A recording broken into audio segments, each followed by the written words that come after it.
নমস্কার বন্ধুরা, সুচিত্রা বাঙালি রুচিতে আপনাদের সবাইকে আমন্ত্রণ। আজকে আমি রান্না করবো কচুর শাক দিয়ে চিংড়ি মাছ দিয়ে। এই যে কচুর চিংড়ি মাছ নিয়েছি, এই যে একটু বড় বড় দেখেই নিয়েছি, আর চিংড়ি মাছ কচুর শাক। এবার আমি কচুর শাকটাকে কেটে চিংড়ি মাছটা পরিষ্কার করে নিই। এই যে কচুর শাকগুলোকে আমি কেটে নিয়েছি ভালো করে। এবার এগুলোকে একটু ভাপিয়ে নেব। তার জন্য আমি কড়াতে জল বসিয়েছি। এই জলেতে একটু ভাপিয়ে নেব। অনেক সময় কি কচুর শাক গলা কুটকুট করে, একটু ভাপিয়ে জলটা ফেলে দিলে আর কুটকুটানো হবে না। আর নিয়েছি কিছু কাঁচা লঙ্কা। এই কাঁচা লঙ্কাগুলো আমি একটু পেস্ট করে কচুর শাকে দেবো। এটা আমি গুঁড়ো লঙ্কা দিয়ে করবো না, কাঁচা লঙ্কাই করবো, গুঁড়ো লঙ্কাতে ইউজ করবো না। আর নিয়েছি খুব অল্প আদা আর রসুন। এবার এই সবগুলো একসঙ্গে পেস্ট করে নেব। কাঁচা লঙ্কাটা আপনারা যে যেমন ঝাল খাবেন তার উপর দেবেন, কেন কচু শাকে একটু ঝালঝালি ভালো লাগে। এগুলোকে আমি পেস্ট করে নিই।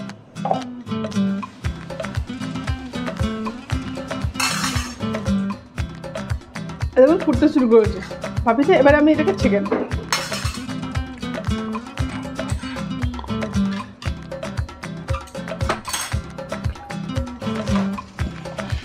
এইভাবে চুবড়ি করে এটাকে ঝরিয়ে দেবো।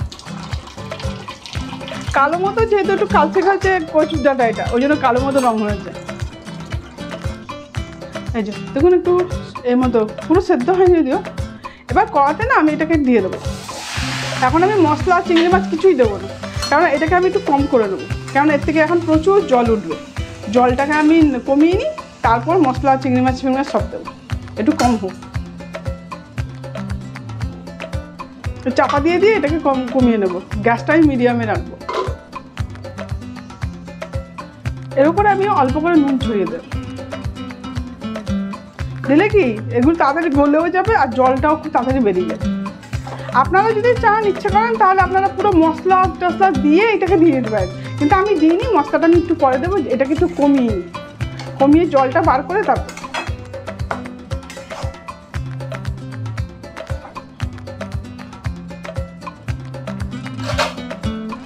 কত জল উঠেছে দেখুন।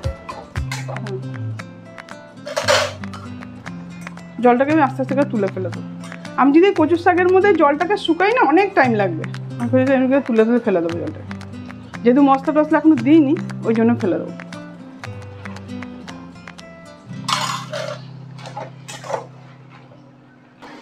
দেখুন কমে গেছে কত ঝোল। এবার এটাকে আমি নামিয়ে নেবো।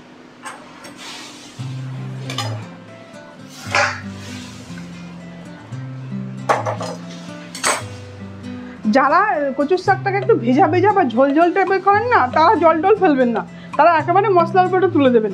আমি যেহেতু শুকনো করবো, একদম শুকনো করবো, ওই জন্য জলগুলো আমি বার করে ফেললাম। কড়াতে আমি অল্প করে তেল দিয়েছি। চিংড়ি মাছগুলোকে নুন হলুদ মাখিয়ে নিয়েছি। এবার এগুলো এতে ভেজে নেব।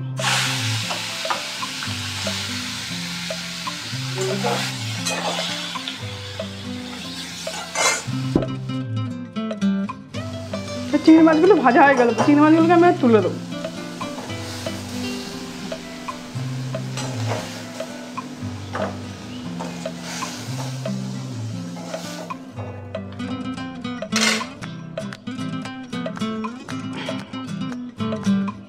কড়াতে আবার তেল দিয়ে দিলাম এই কড়াটার মধ্যে।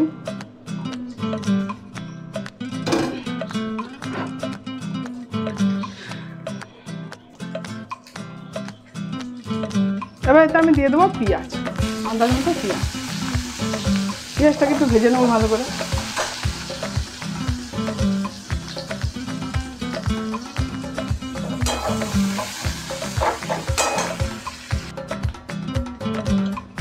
পেঁয়াজটা ভাজা হয়ে গেছে। এবার আমি কাঁচা লঙ্কা আদা রসুন যে পেস্ট করেছি এটা দেবো, দিয়ে এটাকে আমি ভালো করে ভেজে নেব।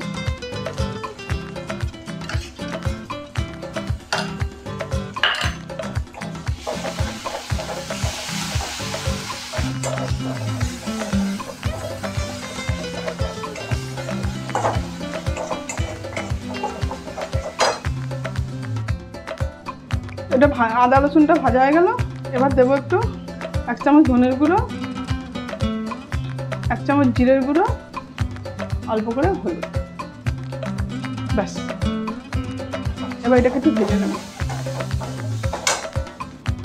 এবার এর মধ্যে দিয়ে দেবো কচুর শাক।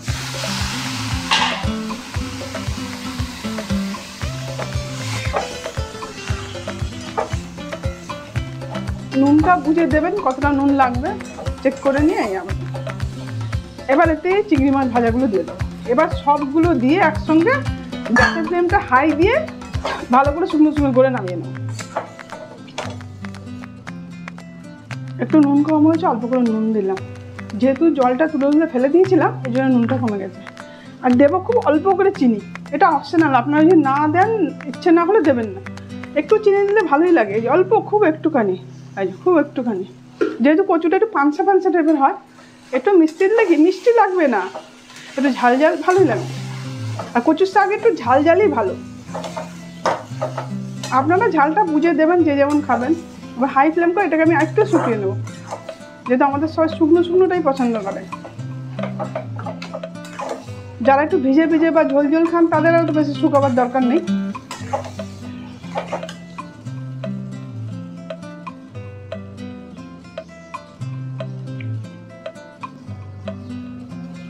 এবার শুকনো শুকনো হয়ে গেছে, কচুর শাক হয়ে গেছে।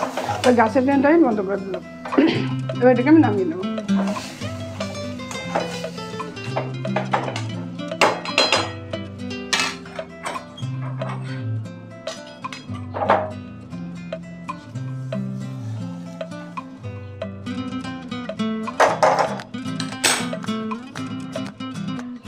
হয়ে গেল চিংড়ি মাছ দিয়ে কচুর শাক।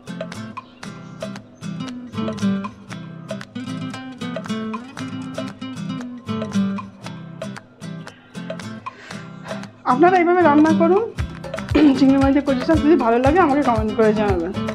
এইভাবে চিংড়ি মাছ করলে মোটামুটি সবাই খুব পছন্দ করে খেতে, করতে একটু টাইম লাগে ঠিকই, কিন্তু এবার যেহেতু আমরা শুকনো শুকনো খাই আমি শুকনো শুকনো করেছি। এবার যারা একটু ঝোল ঝোল ভিজে ভিজে খান তারা ডাইরেক্ট বসিয়ে দেবেন, তাহলে জল টল ফেলার দরকার নেই।